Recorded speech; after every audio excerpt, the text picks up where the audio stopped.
ओम शांति।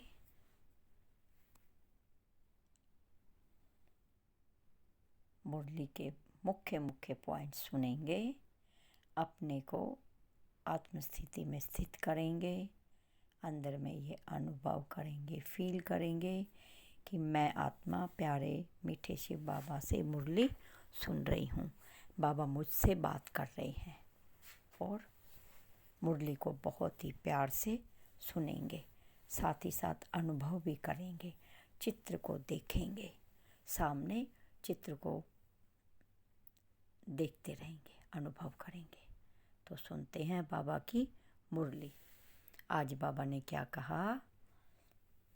मीठे बच्चे, रूहानी बाप ने यह रुद्र ज्ञान यज्ञ रचा है। इस यज्ञ के रक्षक तुम ब्राह्मण हो। तुम गायन लायक बनते हो, लेकिन अपनी पूजा नहीं करा सकते हो। ये रुद्र ज्ञान यज्ञ, इसमें हमें क्या स्वाहा करने हैं? अपने सभी विकार स्वाहा कर देने हैं। काम, क्रोध, मोह, लोभ, ईर्ष्या, अहंकार, सब हमने विकारों की आहुति इस हवन कुंड में देनी है। तभी ये रुद्र ज्ञान यज्ञ सफल होता है। जब तक हम विकारों की आहुति नहीं देंगे तो सच्चे सच्चे ब्राह्मण नहीं कहलाएंगे। बाबा ने कहा, जैसे शिव बाबा सूक्ष्म है वैसे शंकर भी सूक्ष्म है। तो उन्होंने फिर शंकर को इकट्ठा कर दिया है, परंतु है तो अलग अलग ना। अब ये कोई जानते नहीं थे कि शंकर जी अलग है और शिव अलग है। इनमें चित्र में भी अंतर है। शंकर है देहधारी और शिव है निराकारी। निराकारी ज्योति स्वरूप, ये तो आकार बना दिया सिर्फ फूल पत्ती पूजा करने के लिए। वैसे तो बाबा बिंदु है, ज्योति स्वरूप बिंदु और शक्तियों में सिंधु है। परम धाम के रहने वाले हैं। सभी धर्मात्माओं के और पूरे विश्व के आत्माओं के परम पिता हैं। फिर उन्होंने शिव और शंकर को इकट्ठा कर दिया। शिव शंकर को एक ही समझते हैं, जबकि ऐसा है ही नहीं। अब बाबा ने आके हम सबको सत्य सत्य ज्ञान बताया है, सत्य सत्य रहस्य समझाया है। आगे बाबा ने कहा, पढ़ाई और योग दोनों इकट्ठा है, इसलिए पढ़ाने वाले बाप को याद करना है। निश्चय बुद्धि बनना और बनाना है। बाप का ही परिचय सबको देना है। पक्का निश्चय करेंगे, कभी भी पढ़ाई मिस नहीं करनी है और बाबा को दिल से याद करेंगे। और सभी भाई बहनों को अपने पड़ोस में और चारों तरफ कोई भी आत्मा मिले, उसको शिव बाबा का परिचय जरूर देना है और सत्य ज्ञान देकर, उसके वास्तविक स्वरूप का ज्ञान देकर, बाबा की पहचान देकर और वो कहाँ के रहने वाले हैं जरूर जरूर बताना है। मुरली रोज जरूर पढ़नी है। माया के तूफानों से डरना नहीं है। किसी भी प्रकार के धोखे से बचने के लिए श्रीमत लेते रहना है। विघ्न तो आएंगे, तूफान भी आएंगे, परिस्थितियाँ आएंगी और हमें डगमगाएंगी, लेकिन बाबा पर पक्का निश्चय करना है। मुरली को कभी भी मिस नहीं करनी है और माया के धोखे से बचने के लिए श्रीमत जरूर लेते रहना है। अंदर में परख शक्ति को परखना है और माया को पहचान लेना है। बाबा ने कहा, उस समय तुम्हारी स्थिति अचल अडोल होगी। किसी भी प्रकार के माया के तूफान हिला नहीं सकेंगे। तुम्हारी कर्मातीत अवस्था हो जाएगी। जितना जितना हम योग में रहेंगे, जितना जितना हम श्रीमत पे चलेंगे, बाबा को याद करेंगे, तो हमारी स्थिति कैसी हो जाएगी? अचल अडोल, अंगद की तरह।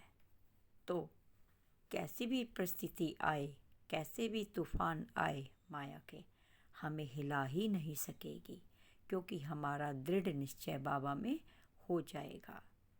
तब हमारी कर्मातीत अवस्था भी पक्की बन जाएगी, क्योंकि मैं इस धन का राजा और सारी कर्मेंद्रियों की बागडोर को मैं अच्छी तरह कंट्रोलिंग पावर से संभाल रहा हूँ। तो कोई भी कर्मेंद्रिय मुझे धोखा नहीं दे सकती। बाबा ने कहा, वहाँ राम को तो 4 भाई होते नहीं, वहाँ बच्चा भी तो एक होता है। बाबा कहाँ की बात कर रहे हैं? सतयुग की। सतयुग में एक ही बच्चा होता है, वो भी योग बल के द्वारा होता है। 4 बच्चे कहाँ से आए? बाप कहते हैं, मैं तुमको इन सब शास्त्रों का सार बताता हूँ। बाबा ही सत्य सब बताते हैं। शास्त्रों में जो लिख दिया है वो पूरा पूरा सत्य नहीं है।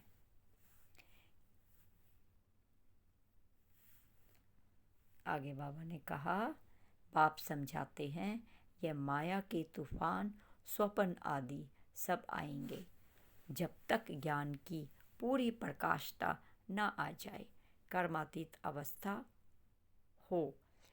इस समय तो बहुत आएंगे। बाबा के नए नए बच्चे जो बनते हैं तो मन में बहुत हलचल होती है, तूफान भी आते हैं, बाहर की परिस्थितियाँ और इधर उधर के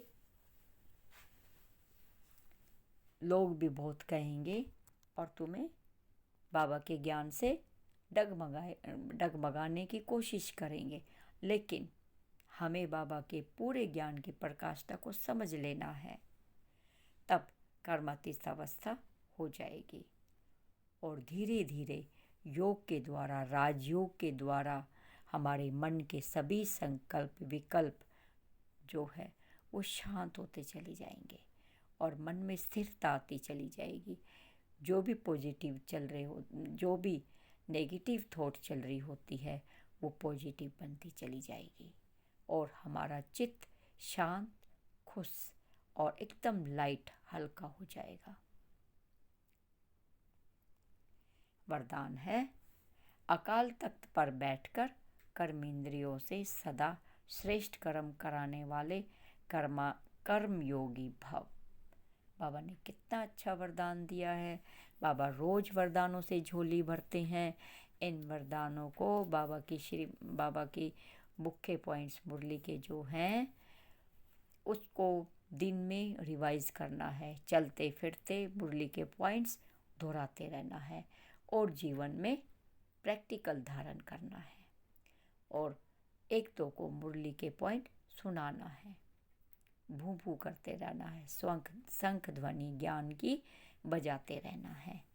तो अकाल तख्त पर बैठकर कर्मेंद्रियों से सदा श्रेष्ठ कर्म कराने वाले कर्मयोगी पाओ।